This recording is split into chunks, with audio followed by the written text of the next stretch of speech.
Oi, gente, nós estamos aqui com nossas amigas e hoje nós vamos fazer slime legal.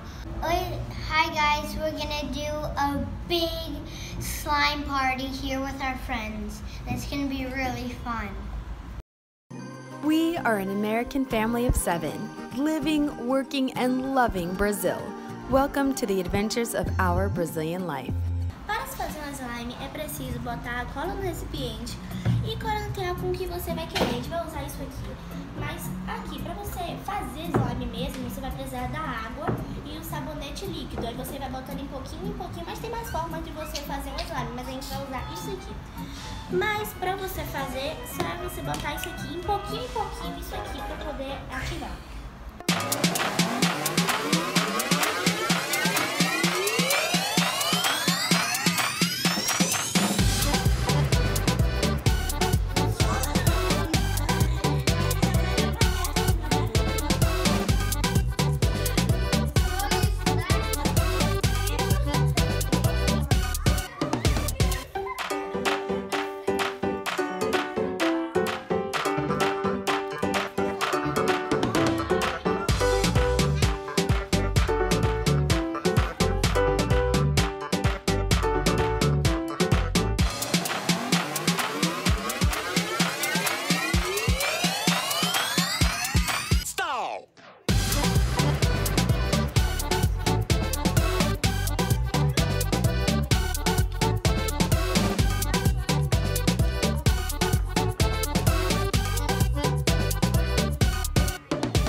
Espera a sua vez.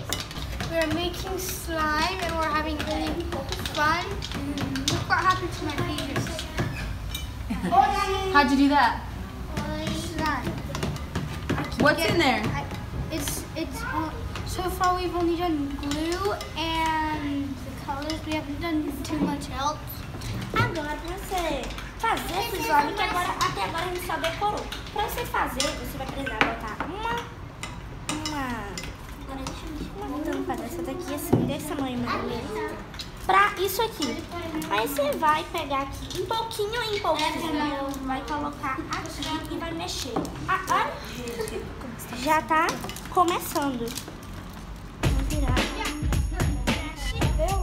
Mariana.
We made lots of slime and we had really fun, but we made a really dirty mess and we don't even know who's going to clean it up. And we had really fun. See how cute this is? Whoa. And it got really messy.